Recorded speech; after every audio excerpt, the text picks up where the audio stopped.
Hey, what's up everyone? In this video, we're going to take a look at some details that came out of a potential live-action Ninja Turtles movie that's in the works. And just to give kind of like a backstory of what's going on, back in 2020, they announced the Seth Rogen animated Ninja Turtles movie, Ninja Turtles Mutant Mayhem, the one that you've probably seen the trailer for and all the action figures and stuff. That one's coming out August of this year, 2023. And as I mentioned, it was announced back in 2020. Now, in 2021, different reports started coming out about a separate Ninja Turtles movie that was also in the works. And that initial report came from Deadline, and it said that brothers Colin and Casey Jost were working on a separate Ninja Turtles movie for Paramount. Now, on that same day that the report came out, Casey Jost, one of the brothers mentioned in the article, posted a throwback picture on Instagram of him and his brother dressed up in Ninja Turtles gear back when they were children, seemingly confirming the news. Now, however, since then, we haven't heard anything about this project until now. Recently, Casey Jost appeared on the Funbearable Podcast, and he shed some light on this TMNT project that he and his brother are working on. So today, that's what we're here to do. We're going to break down everything he said, talk about some of these exciting developments, and just overall see what's going on. Remember to subscribe if you're new so you don't miss any Ninja Turtles updates like this, but let's waste no more time and dive on in.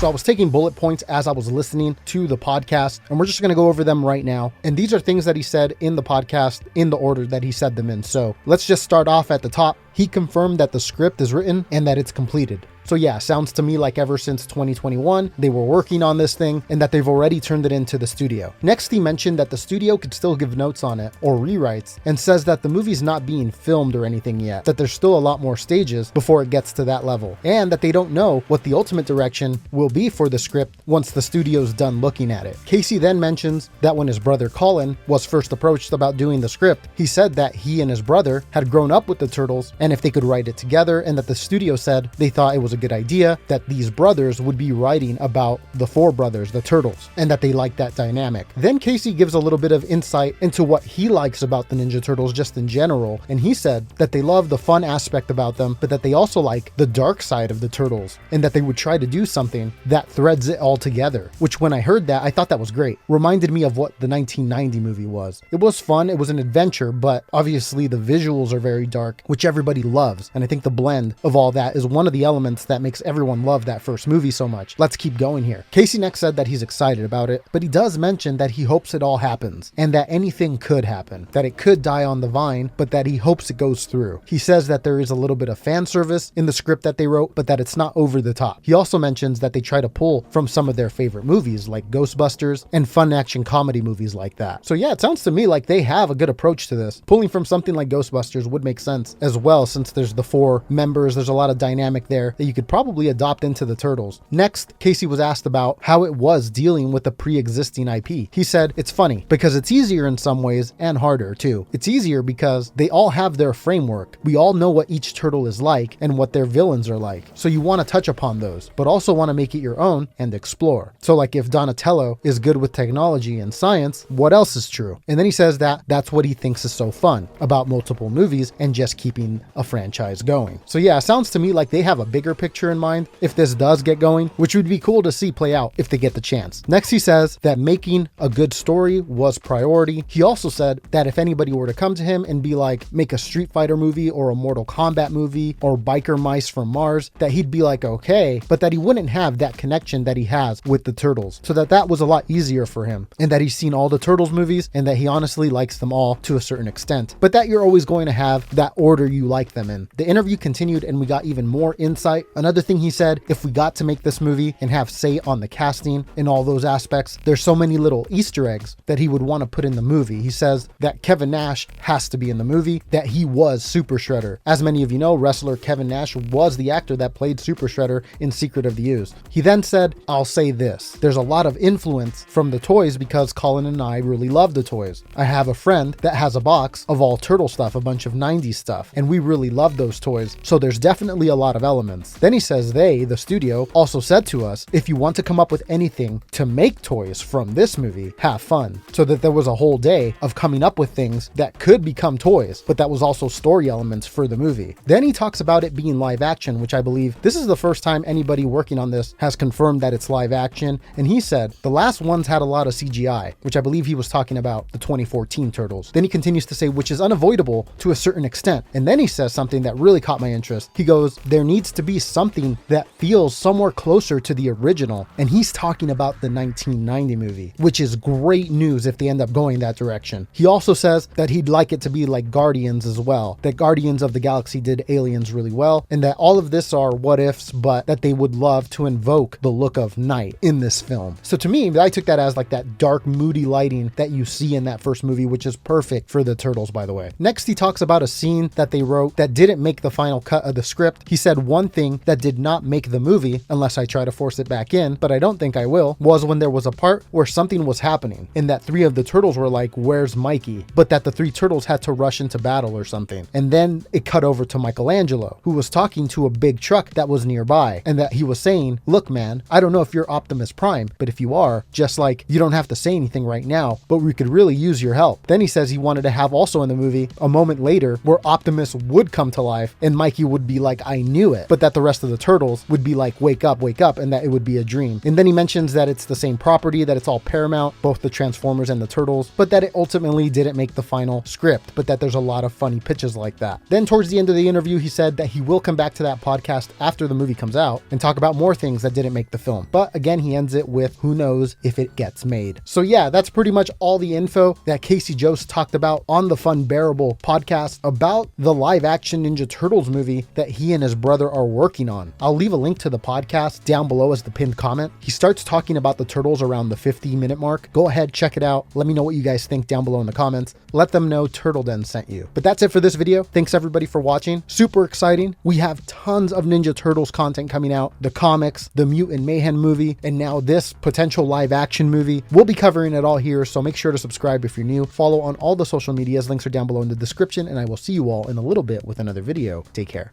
This is a mechanical head interior for, I believe this is actually Raphael. Everything here is in the head around the performer. Well, the batteries live in a battery pack on the actor's back inside the shell. Everything is powered up through this multi-way connector. So as I say, all the motors are in the head, so it's just electrical connections. So there's a nice flexible coupling between the actor and the backpack. Gives him maximum freedom of movement. Hold on, Mark, I gotta plug you in here. Raph! You can program these hand controls to do anything you want, really. So you can group servos onto each control, and I put servos like blinking, so that's eyelids onto this control, eyebrows, eye direction, eyes up and down. You can do set expressions. So you can hit anger, you can hit joyous, thinking. Oh, cool, me? Yeah. Boy, I've never seen one of these before. Armed